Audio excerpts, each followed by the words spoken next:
Hi there, this is Gitu. Thank you for tuning in.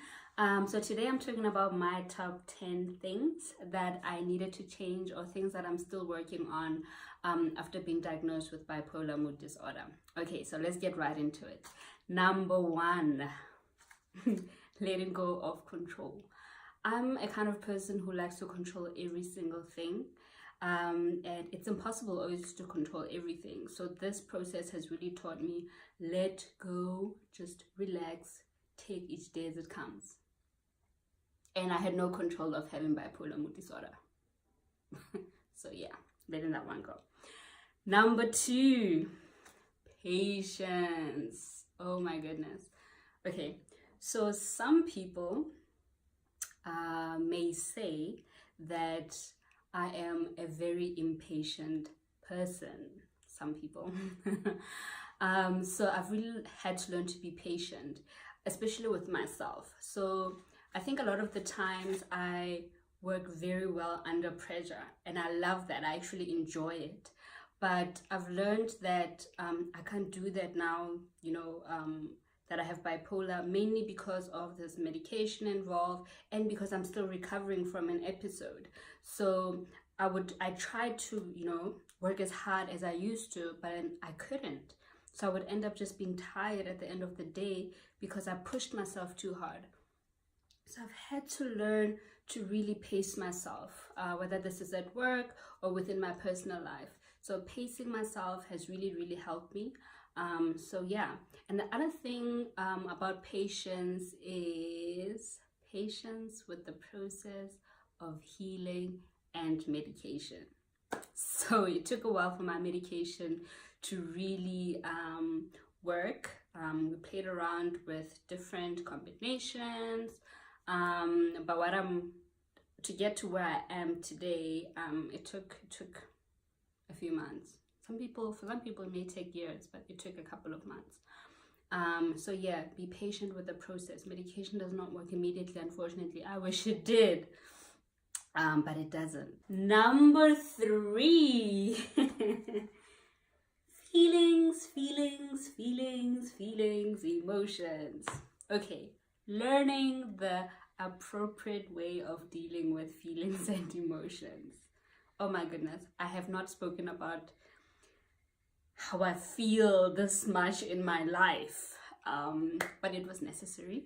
So I used to kind of have a bad experience or whatever experience it was, and then kind of rationalize it, intellectualize it, and say, okay, that's fine, that happened, let's move on, and then file it in my subconscious mind. And I did that for years and years and years and years, more than a decade probably.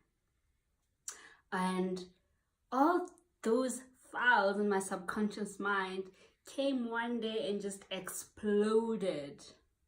And it's because I didn't deal with them. So one of the things that I've had to change was to learn how to deal with emotional events and experience it, and deal with it and move on from it. So the way my psychologist explains it is that the feelings, thoughts, and your behavior are three things that are connected. You cannot try to separate them, and that's what I was doing. So I think I've done pretty well at that. So I journal if it's necessary, I color, I draw, I meditate. So yeah, dealing with feelings. That took some adjustment, but yeah, doing it. Okay, the fourth thing is adjusting to taking medication daily and accepting that this is gonna be something I'm gonna have to do for the rest of my life. Yeah, so I've always thought that I'm a kind of person who would never be able to take a pill a day. I mean, even though I'm in the health profession, but I've always thought, okay, I cannot deal with taking a pill every day of my life. And now I'm taking multiple medications on a daily basis, and it's okay, it's doable, so nothing is impossible. And so I try to use tools to help me with this. So I have a reminder in the morning and in the evening so that I know, okay, I need to take my medication now. But I mean, that was something that needed some adjusting to, and very necessary. Number 5, stop worrying about the future. Oh man, I used to worry so much about the future, and it really served no purpose in my life. It just created more worry. So I would worry about things like, what if I relapse? What if I default on my treatment? What if I have another episode and I can't handle it like I did? And what if I have a full-blown manic episode? Okay, I mean, the statistics out there are so scary that you're constantly worrying about things like what ifs, what ifs, what ifs. I have no control over that. So I've had to really stop worrying and just say, you know what, if something happens, it's gonna happen. I mean, my medication can stop working. That is okay. I'll deal with whatever whenever it happens. I mean, yeah, that was number 5. Number 6, which is quite important, getting into a routine. So setting a time for when I wake up and when I sleep. This is something that really is a bit of a struggle because, I mean, life happens as work.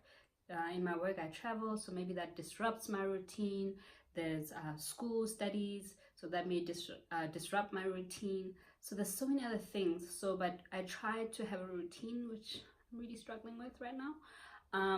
But yes, set a time for when you sleep and when you wake up, and plan the day. Like, if I don't plan what I'm gonna do the next day, I tend to just do nothing, and then the whole day goes by and I'm like, oops, what did I do? And it's like, you did nothing all day but watch TV. So planning and having a routine. Okay, number 7. I need a moment. Number 7, cutting down on wine. Okay, anybody that knows me knows that I really love wine. And it's not just about the effects of the wine, it's the taste, it's everything. I just really love wine, but I've had to cut down on wine, unfortunately. And I think what I'm doing, which is still new, I'm still trying it out. I'm trying to like only maybe have a glass on weekends, but it's still new, so I don't know how that's gonna go. And this is in no way a recommendation, please understand. I'm not recommending anything. Please speak to your doctor. But for me personally, it's something that I really love. I love 2 things: to travel and to have wine. So now I can't take away my top 2 things that I love. So for me, it's just a matter of cutting down and not using it as a coping mechanism. Number 8, learning to depend on others. This is so not a norm for me. I feel like I am an independent soul, and it's very difficult for me to ask for help from other people. So I really had to learn to depend on my friends and family because I can't do this alone. So I've had times when my brother and my parents needed to come over at my house, and my parents live 500 kilometers away. So they needed to come over to be with me for a couple of days when I was feeling unwell. I've stayed with friends when I needed to. And when I had like my most recent episode, I needed to go live with my parents for 3 weeks. 3 weeks, guys. I love my parents, they're amazing people, but I've never ever thought that I could be home with them for more than 3 days, but only because I like my own space. I don't like sharing spaces for longer than 3 days. So being with them for 3 weeks was actually pretty nice. It was a lot of fun, and I'm grateful that they were there and they were okay with me being in the house for 3 weeks. Yeah. Number 9. Setting boundaries. Okay, to be honest, this is something that I was not aware I did not have in place until I was in hospital and we got all these lectures about, self-care, boundaries and all of that. And I realized I actually don't set clear boundaries. So that's something that now I'm really working on. It's part of my self-care. And I try to not let, people interfere with my self-care by creating these boundaries, and it's really working for me. I never knew that you could actually put yourself first. you can put yourself first, and then you can give to others. Don't give on an empty cup. Like, you need to fill your own cup and then give to others. Number 10, the final 10. Socializing more.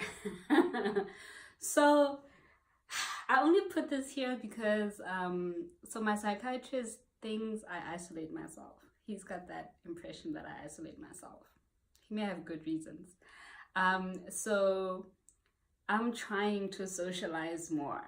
I'm generally a loner, and I really like being alone in my own space.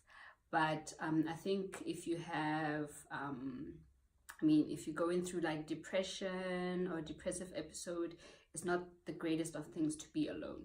So be out there, interact, but without exhausting yourself. Like, for me, sometimes being like around social events is pretty exhausting, and then I'll need like a day to just kind of like get back to myself again. So yes, socializing more, that is one of the things I needed to do, and yes, I'm doing it. I'm trying to prove him wrong, but he's a great psychiatrist. He's awesome. Those were my 10 things, my top 10 that I needed to change or work on since my diagnosis. Obviously, there's like many other things that I still need to work on. But I just want to highlight that it's not an easy process. This is not easy for anybody with a mental illness, whether it's another diagnosis. So you need to be patient with yourself, and as a supporter, you also need to be patient with the person that is recovering from a mental illness, or a person that lives with a mental illness. So yes, thank you for your time. Thank you so much for listening, and see you next week.